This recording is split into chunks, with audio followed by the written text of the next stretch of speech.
Yo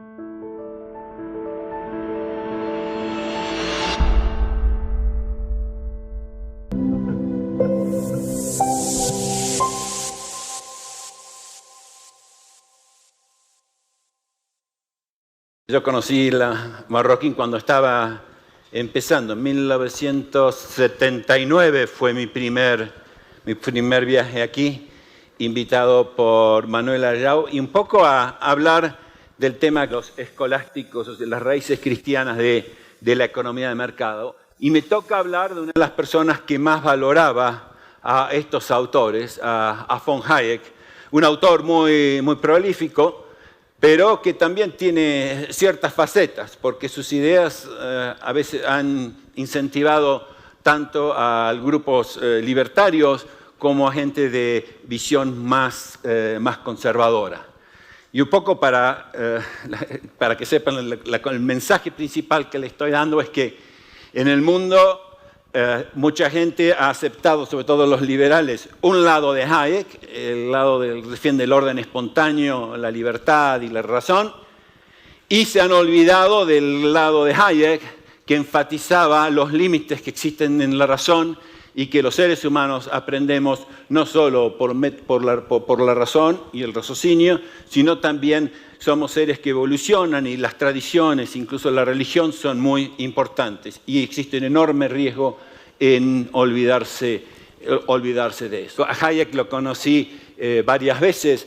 Esto es una escuela de posgrado que fue creada por alguien que enseñó aquí en la Marroquín, Alberto Venegas Lynch hijo, y que en un momento dado estaba en Argentina con buenos contactos, porque el director de la Casa Editorial del Estado, de la Universidad del Estado, Ezequiel Gallo, ayudó a editar obras de Hayek.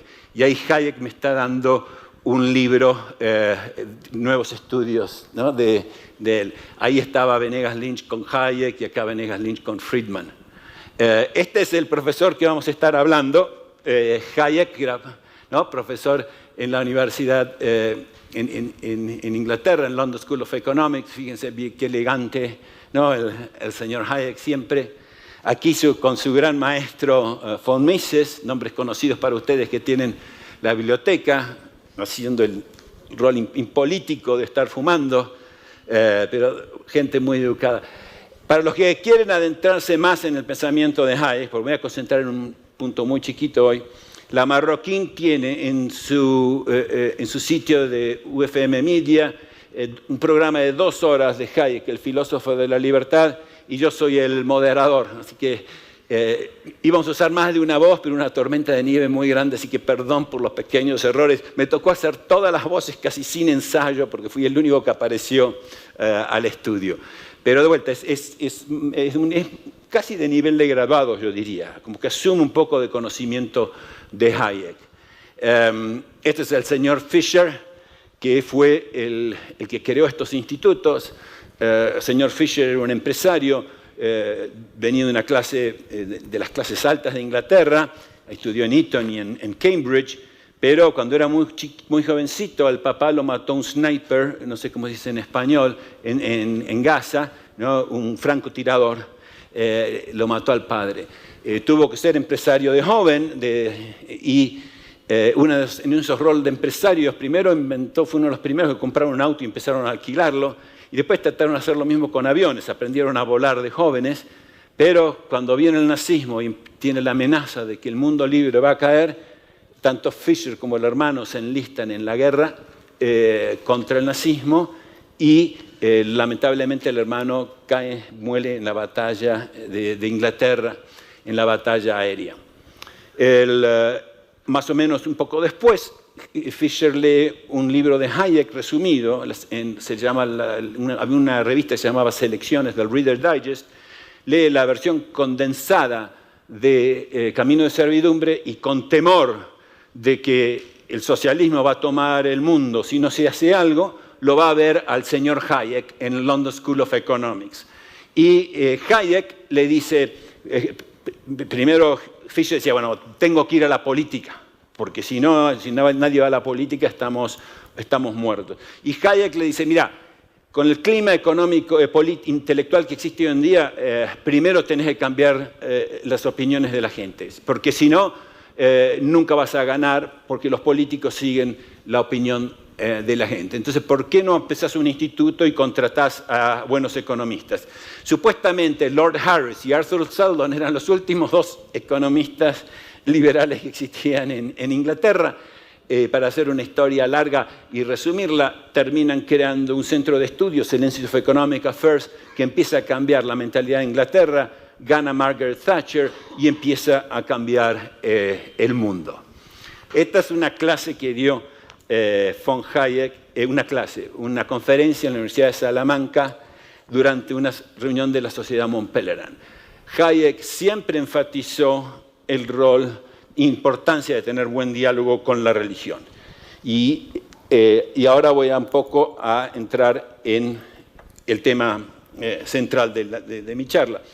En 1947, con un mundo con las ideas muy diversas, Hayek decide crear una sociedad para que la gente con las ideas liberales pueda más o menos tener un ámbito de discusión tranquila y culta y seria.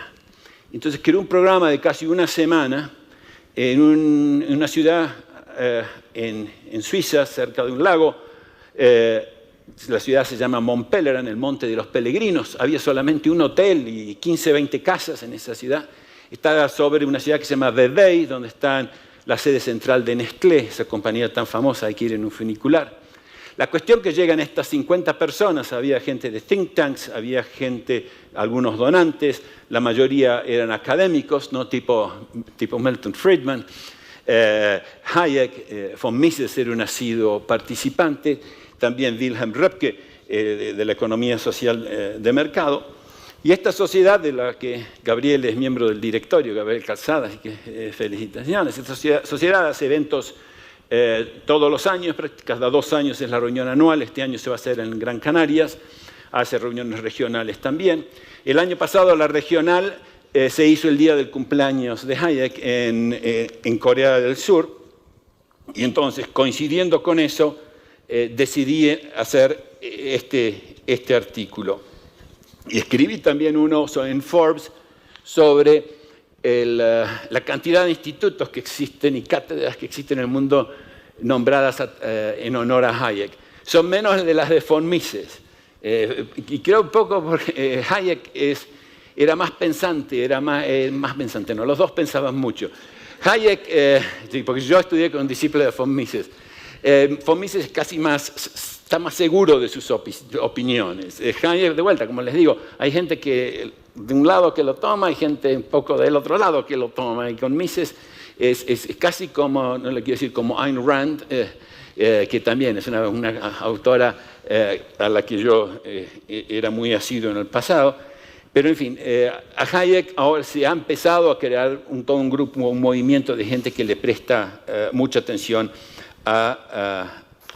a lo que él dice. Parte de estos think tanks están en Europa del Este y en Europa Central, que sufrieron el comunismo peor que la mayoría de los países de Latinoamérica.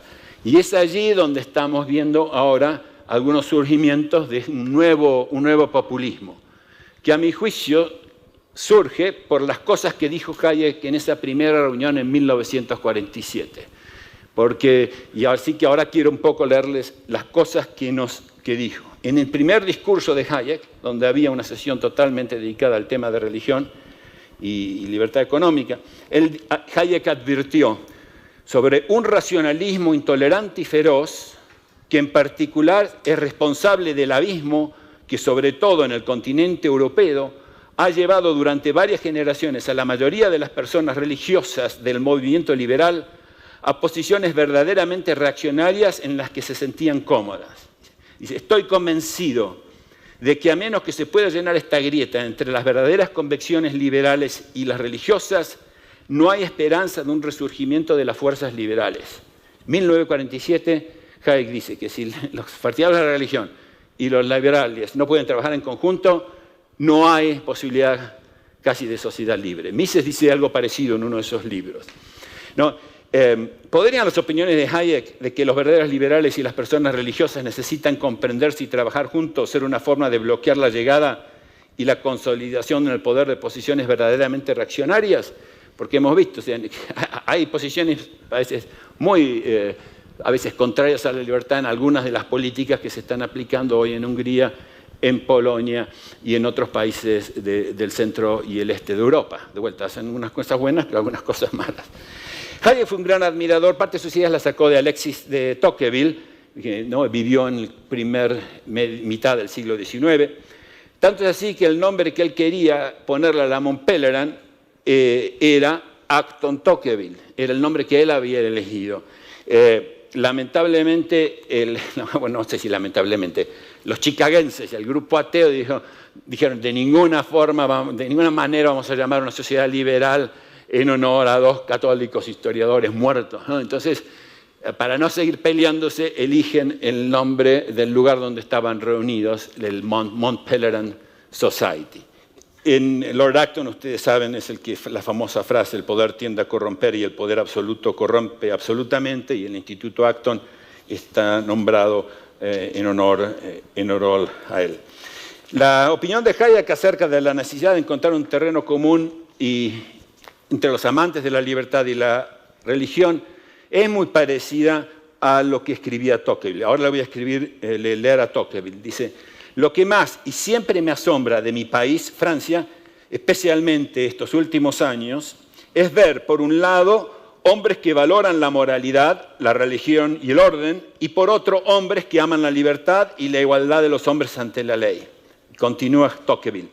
Me parece, por lo tanto, que una de las mejores empresas de nuestro tiempo sería demostrar que estas cosas no son incompatibles, sino que, por el contrario, están todas unidas, de tal manera que cada una de ellas se debilita si se separa del resto. Esa es mi idea básica. Así que, en fin, es posible, ¿no?, que parte de las ideas de Hayek vienen de Alexander de Tocqueville.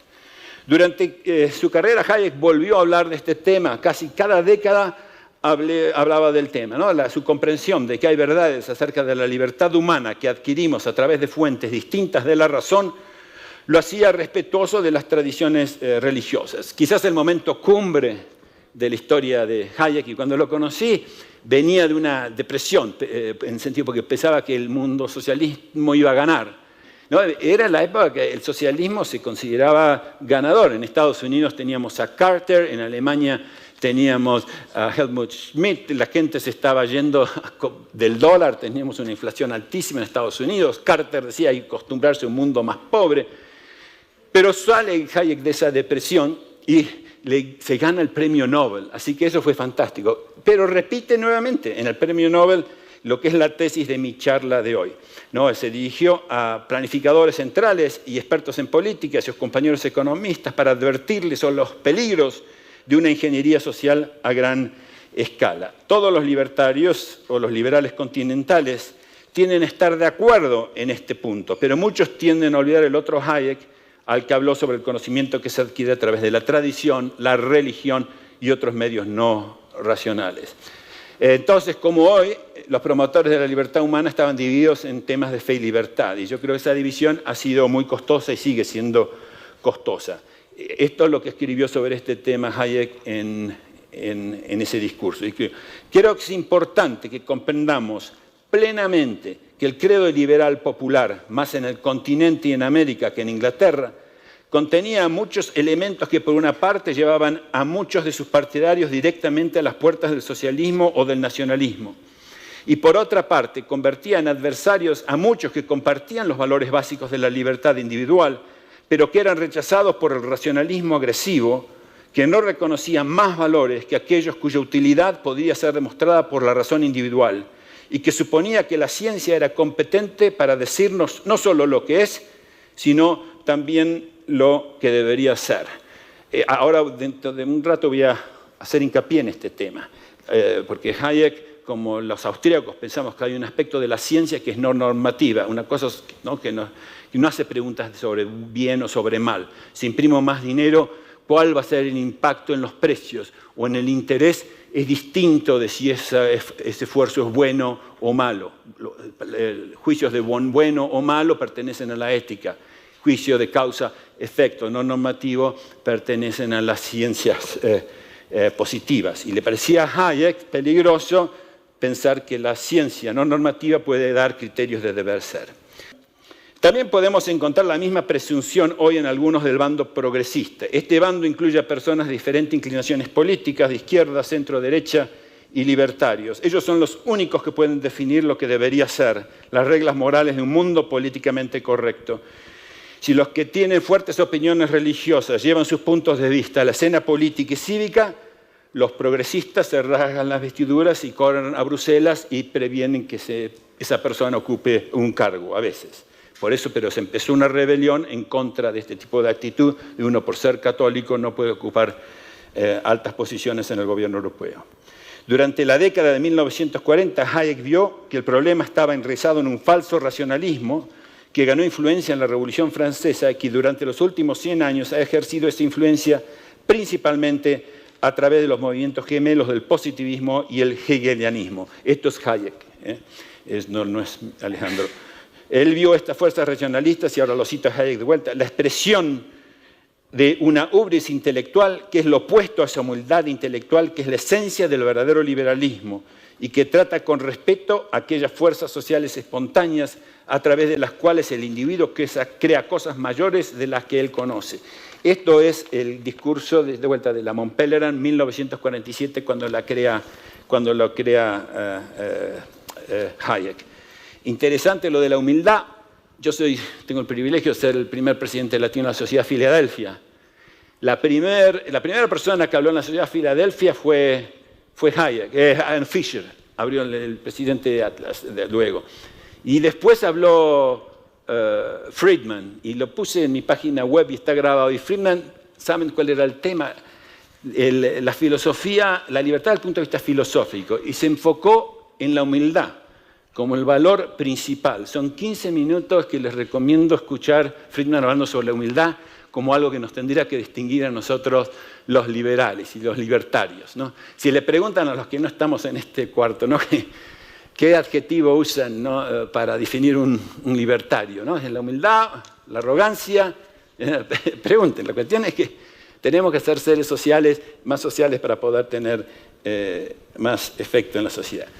Más tarde, en 1960, Hayek escribe un trabajo que se llama Why I am not a conservative, ¿por qué no soy un conservador? Y de vuelta repite este mismo tema, dice, a diferencia del racionalismo de la Revolución Francesa, el verdadero liberalismo no tiene ninguna disputa con la religión. De vuelta, el verdadero liberalismo no tiene ninguna disputa con la religión.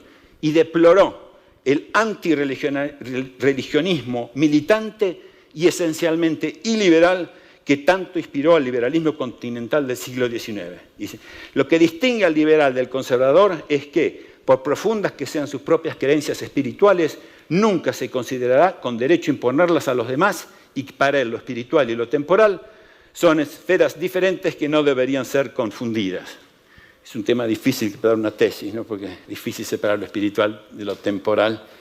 Mises tiene algunas cosas interesantes sobre ese tema, pero en fin, sigamos con la presentación.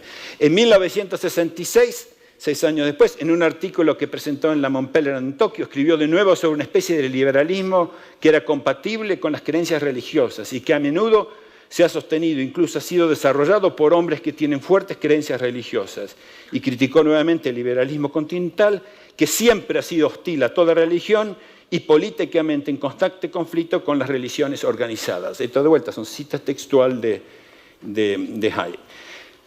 Más tarde, en 1983, durante los años de Reagan, en una conferencia en la Hoover Institution que nutrió al equipo de Reagan de grandes economistas en la Universidad de Stanford, el principal argumento de vuelta de ese ensayo fue demostrar que el racionalismo puede estar equivocado y que la moral tradicional puede, en algunos temas, proporcionar una guía más segura que el conocimiento racional para la acción humana. Y concluyó diciendo que, esta es la cuota de él, no es exagerado afirmar que el objetivo central del socialismo es desacreditar aquellas morales tradicionales que nos mantienen vivos. En mi juicio, las dos principales instituciones de la sociedad libre son la propiedad y la familia. Y si no me creen a mí, digo, esas son las instituciones que el totalitarismo marxista siempre trata de destruir. Pero de vuelta, este es Hayek, 1983. Ahora voy a hacer un pivot a un paper, o sea, un cambio de rumbo, a un paper que escribió Hayek en honor, una colección en honor a Arthur Seldon. Este instituto, Arthur Seldon, es este señor. El señor Seldon, creo que el apellido era Seldonsky, el hijo es rector del Wellington College. Lord Harris terminó siendo Lord, y él terminó siendo también de la Orden Británica de Excelencia. Y en honor a este señor, que era un gran escritor, Hayek escribe un artículo que el título ya me pone miedo. Se llama El imperativo moral del mercado. ¿Se acuerdan los que le había leído de que el peligro que la ciencia pretende pasar del ser al deber ser, ¿no? En inglés se habla, ¿no?, de pasar del is al ought. De vuelta, es una cuestión de lógica. Si definimos a la economía científica como una ciencia no normativa, una ciencia no normativa no puede dar criterio último de valor. Puede influir. Lo que pensamos de la realidad influye en nuestras opiniones éticas. ¿Correcto? Si pensamos que la inflación es producida por el gobierno emitiendo moneda, vamos a criticar al gobierno. Si pensamos que la inflación es fruto de los empresarios codiciosos, vamos a criticar a los empresarios. Así que influye, pero no lo determina. Pero entonces Hayek, en una sección que se llama El espejismo de la justicia social, ¿no?, critica, como critico yo, el deseo fundamental del socialismo de redistribución de acuerdo a principios de justicia, pero ahora voy a aclarar un poco eso, porque eso de vuelta es muy atractivo para muchos, de que el socialismo dice, yo quiero que se distribuya de acuerdo a la justicia, no de acuerdo al mercado. ¿Qué es el mercado?, ¿no? Ahora, para Hayek, los precios tienen que servir como guía efectiva para lo que la gente tendría que hacer, pero porque dice que no se puede premiar a las personas por lo que son o fueron sus intenciones. Ahí estoy, ¿no?, completamente de acuerdo con Hayek. Se debe permitir que los precios se determinen con el fin de decirle a la gente dónde se puede hacer la mejor contribución al resto de la sociedad. Y para muchos, o sea, para mí eso obviamente se tiene que terminar, pero para muchos es una desgracia esta capacidad, que la capacidad de hacer buenas contribuciones a los semejantes no se distribuye de acuerdo a principios de justicia. De vuelta, un sistema de distribución es el que más tiene éxito en el mercado, no es cuestión de justicia, eso nos ayuda a ordenar la sociedad mejor, dice Hayek, y los socialistas lo ven como una aberración. Y después, y este es Hayek, de vuelta, ¿no? La gente está en una posición muy desigual para contribuir a las exigencias de sus semejantes y tiene que elegir entre oportunidades muy diferentes. Por tanto, para que puedan adaptarse a una estructura que no conocen y los determinantes sobre los que no tienen conocimiento, tenemos que permitir funcionar los mecanismos espontáneos del mercado para decirles, y acá el problema, lo que deberían hacer. La palabra en inglés es ought. En el inglés original, este es en inglés original. We have to allow the spontaneous mechanism of the market to tell them what they ought to do. Este puede ser interpretado de manera muy problemática, ¿no? El orden espontáneo del mercado me puede decir que donde hay más ganancias es en el mercado de la prostitución. Entonces, yo para ganar plata, entonces hago, hay muchísima plata en prostitución en el Internet y pornografía en el Internet, y empiezo a contratarlas a ustedes, lo mejor, porque es lo que me dice el mercado. Yo discrepo totalmente con esa interpretación, y si lo lee el Papa Francisco, dice, este es un fundamentalista de mercado. De vuelta, después voy a leer a Hayek mostrando que este es un artículo que no se puede tomar aislado. Si lo tomamos aislado es muy peligroso. De vuelta vuelve a usar términos del pasar del ser al deber ser en el siguiente párrafo de ese ensayo. Dice, fue un triste error en la historia de la economía que impidió a los economistas, en particular a los economistas clásicos, no, los anteriores a los economistas austríacos, ver que la función esencial de los precios era decir a la gente lo que deben hacer, ought en inglés, en el futuro, y que los precios no podían basarse en lo que habían hecho en el pasado. Nuestra moderna visión es que los precios son señales que informan a la gente lo que deben hacer, what they ought to do, ¿no? Y, de acuerdo, para Hayek, los defensores del sistema socialistas no entienden el rol que cumplen los precios en el mercado. Acá seguramente los que estudian economía han estudiado el famoso debate del cálculo económico, como si uno no tiene precios de mercado, uno no puede calcular cuáles son los mecanismos más eficientes para producir un determinado bien. Así que es correcto criticar que los socialistas no entienden eso. Y Hayek piensa, y ahí dice que nuestra batalla con los socialistas es intelectual, no es moral. Ellos quieren el mismo bien que nosotros, pero al tener ese error intelectual, llegan a conclusiones morales equivocadas. Ahora, si tomamos en cuenta los debates del cálculo económico, yo estoy de acuerdo, pero si no calificamos el juicio de Hayek, yo estoy en desacuerdo, ¿no? Pero de vuelta, en Venezuela hoy en día es quizás el lugar en las Américas, con Cuba, donde más se viola el principio de dejar a los precios y el orden espontáneo del mercado, y vemos el desastre moral que está causando, ¿no? Pero decir que el mercado por sí solo nos dice lo que tenemos que hacer o lo que debemos hacer es un juicio moral. Y ahí Hayek me parece que debería haber sido más cuidadoso. Yo como liberal no acepto, ¿no?, que la ganancia es el móvil de todas mis acciones, ¿no? Y Hayek, de vuelta, le voy a leer donde él dice lo mismo, ¿no? La moral comercial, dice Hayek, o mercantil, que a mediados del siglo pasado había llegado a gobernar la economía mundial, que a tanto le gusta a Hayek, y reconozco que es totalmente valiosa, no puede ser absolutizada o endiosada, ¿no? En cierta forma hay algo que se llama el marxismo cultural, ¿no?, donde tienen también a mucha gente de espíritu burgués, inspiración burguesa, que les gusta algunas de estas ideas, que son liberales solo en economía, ¿no? Y hay muchas corrientes post-marxistas que están yendo hacia allí. Vamos ahora a usar a Hayek para salvarlo a Hayek.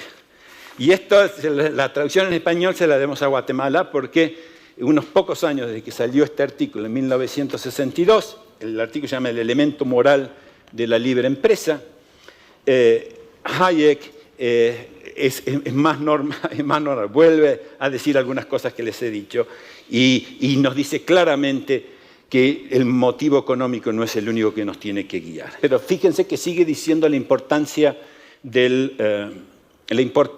la moral. Dice, para que la libertad funcione bien necesita no solo de normas morales estrictas, sino de un tipo de norma especial, de norma moral especial, y que es posible que en una sociedad libre se manifiesten normas morales que de generalizarse destruirían la libertad, y con ello la base de todos los valores morales. Hayek no era un relativista. En los estatutos de la Montpellier critica, ¿no?, el relativismo moral. Todo lo que podemos decir, Hayek dice, es que los valores que poseemos son el producto de la libertad, que en particular los valores cristianos tuvieron que establecerse a través de hombres que resistieron la coerción gubernamental en forma exitosa, y que es al deseo de que cada cual pueda seguir sus convicciones morales a lo que debemos las garantías modernas de la libertad individual. Así que reconoce la importancia de la libertad, pero también el rol de los valores cristianos. Y dice, quizás podríamos añadir a lo antedicho que únicamente las sociedades que poseen valores morales esencialmente similares a los nuestros han sobrevivido como sociedades libres, mientras en otras las libertades ha perecido. Una pregunta interesante, pero no sé cómo la contestaría, ¿no? ¿Qué pensaría Hayek hoy del gobierno austríaco actual?